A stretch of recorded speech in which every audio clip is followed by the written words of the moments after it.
Qabsoon keenya eegalee jira. Kan itti qabsoon keenya eegalee jira. Dhaabbatu.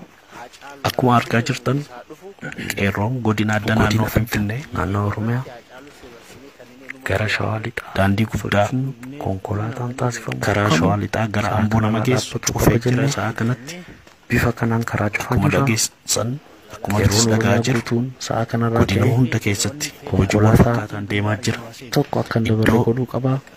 Jalqabamee jira godina hunda keessatti jalqabamuma sa'a kanatti kunoo kun nafxanyoonni magaalaa Finfinnee keessatti walitti qabamanii gaallaa jedhanii mootummaa karaa Shawaa Lixaa biyya Madiin dorfamu kana ta'uu godhatanii nu arrabsaa jiran saba keenya lafa keenya irratti xiqqeessaa oolan. Sun keenya hanga hidhamtoonni keenya qeerroon Oromiyaa Mahammad Baqqalaa Garbaa mootummaa nafxanyaa kana ijoolleen qeerroon qabsoon keenya kan hin dhaabbanne ta'u erga guyyaa caaluun oreegame hojiidhaan bifa kanaan agarsiisaa jirra.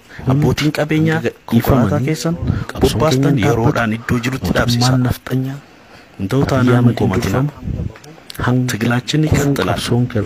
በሀገራችን በእምብርታችን ዛሬ ጋላ እያልን ቀጥላል። አዲስ አበባ ላይ ጋላ እያሉ ሲሰድቡን ነበር። ጋላ ራሳችንን በመሬታችን በእምብርታችን ሲሰድቡን የዋሉ የነፍጠኛ ስርዓት አቀንቃኝ ለራሳችን ብቁ ነን። የአብይ አህመድ ነፍጠኛ መንግስት ይወገዳል። ትግላችን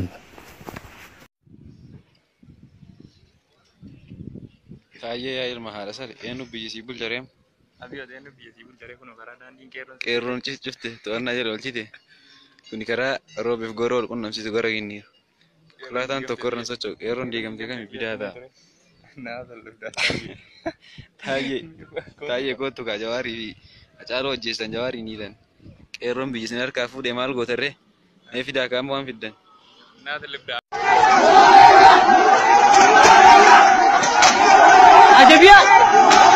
ada dia